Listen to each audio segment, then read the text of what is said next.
इजहार बाजवा साहब, आज के अगर हम मैच की बात करें, इंडिया और यूएसए का मैच, कितना फ़ायदा होगा इससे पाकिस्तान को? लेकिन पाकिस्तान को फ़ायदा तो होगा, लेकिन जिस तरह की यूएसए ने परफॉर्मेंस दी और बड़ा टफ टाइम दिया इंडिया को, तो मेरा ख्याल है आयरलैंड को इनको डिफीट करना बड़ा मुश्किल होगा।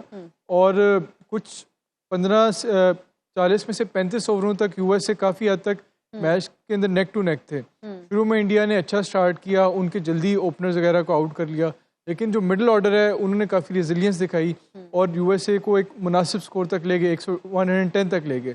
उसके बाद जब इंडिया की बैटिंग आई, उसमें भी इन्होंने इनकी विकेट्स लेते रहे और जब तक ये सूर्य कुमार यादव और शिवम दुबे की पार्टनरशिप नहीं लग रही थी, लग रहा था कि USA were still in the hand. एक जो सूर्य कुमार यादव का कैच छोड़ा है नेटवर रालकर ने, वो बड़ा क्रूशल था।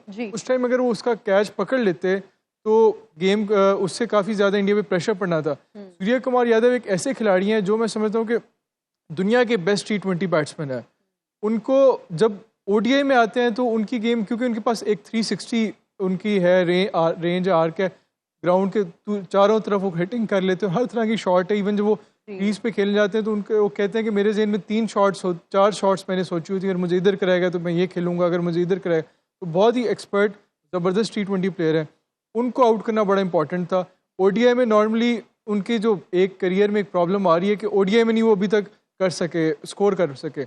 उसी वजह से जब वो इस तरह का सिचुएशन हो, जब उन्हें फुल फ्लेज या हिटिंग की सिचुएशन ना हो, जब उन्हें अपनी मैयड अप्रोच करना हो, तब वो थोड़ा टेंटेटिवनेस नज़र आती है। लेकिन जब वो इस तरह की सिचुएशन में होते हैं, जब उन्होंने हिटिंग ही करनी है, तो शायद he is probably the best T20 hitter in the world. तो उनकी कैच ड्रॉप करना यूएसए के लिए मेरे ख्याल में महंगा पड़ा। अच्छा, हम बात करते हैं एक बहुत ही फेमस कमेंटेटर की, साइमन डोल की। उन्होंने पाकिस्तान की बहुत तारीफ़ की है, साबिक क्रिकेटर भी हैं न्यूजीलैंड की टीम से। उनका ये कहना था कि पाकिस्तान ने जो कनाडा के साथ मैच खेला, इतनी मुश्किल पिच पर उन्होंने बहुत ज़बरदस्त मैच खेला। तो डू यू एग्री? देखिए, इस पिच के ऊपर ना 110-120 के राउंड जितने टोटल है ना, वो इतने आसान चेज़ नहीं है। आज इंडिया भी आगे जिसको कहते हैं एक टाइम पे बिल्कुल जिन सिचुएशन से बाकी टीमें नहीं निकल पाई, वो खैर निकल गए, लेकिन आई कुड से कि किसी तरफ भी मैच जा सकता था।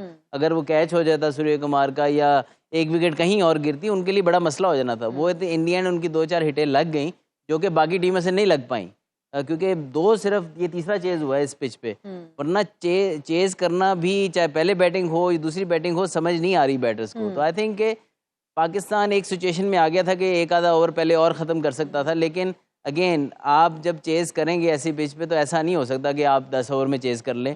आपको थोड़ा टाइम लगता है इस पिच पे चेज़ करने के लिए, और आई थिंक उसमें पाकिस्तान ने अच्छा चेज़ किया। और जितनी भी टीमें हैं वो आ सही रही होती थी, लेकिन कहीं ना कहीं आगे कहते जब रन रेट 8 या 9 पे जाता था ना, वहाँ हाथ पाँव फूल जाते थे सारी टीमों के। और आज वाहिद आई थिंक मैच है जिसमें रन रेट 8 के करीब गया है, 9 के, तो फुल बैक कर लिया इंडिया ने। मे बी इस वजह से कि थोड़ा सा यूएसए की बॉलिंग ऐसी थी कि एंड पे उनसे उस तरीके से बॉलिंग नहीं हो सकी। अदर देन दैट, अगर कोई भी साइड होती, मेन साइड खेल रही थी, तो इंडिया के लिए आज चेज करना बहुत मुश्किल जाता। वो जो पेनल्टी यूएसए को पड़ी बॉलिंग की, जो यूएसए से आज एक गलती हुई कि नए आईसीसी के रूल हैं कि आपने with in the overs 60 seconds के अंदर, एक ओवर खत्म होने से दूसरे ओवर के शुरू के अंदर आपने नया ओवर शुरू करना होता है। तो यूएसए से 3 दफ़ा ये हुआ कि वो 60 सेकंड की जो लिमिट है उसको क्रॉस नहीं कर पड़े। इस वजह से यूएसए को 5 रन की पेनल्टी भी पड़ी। उसने भी बड़ा फ़ायदा दिया इंडिया को। एक सिचुएशन ये थी कि इंडिया को 5 ओवरों में 35 रन चाहिए थे, फिर जब पेनल्टी पड़ी तो 5 ओवरों में उनको 30 रन रह गए थे, तो राना बॉल उनके पास आ गया। उसने भी इंडिया को काफ़ी हेल्प आउट किया।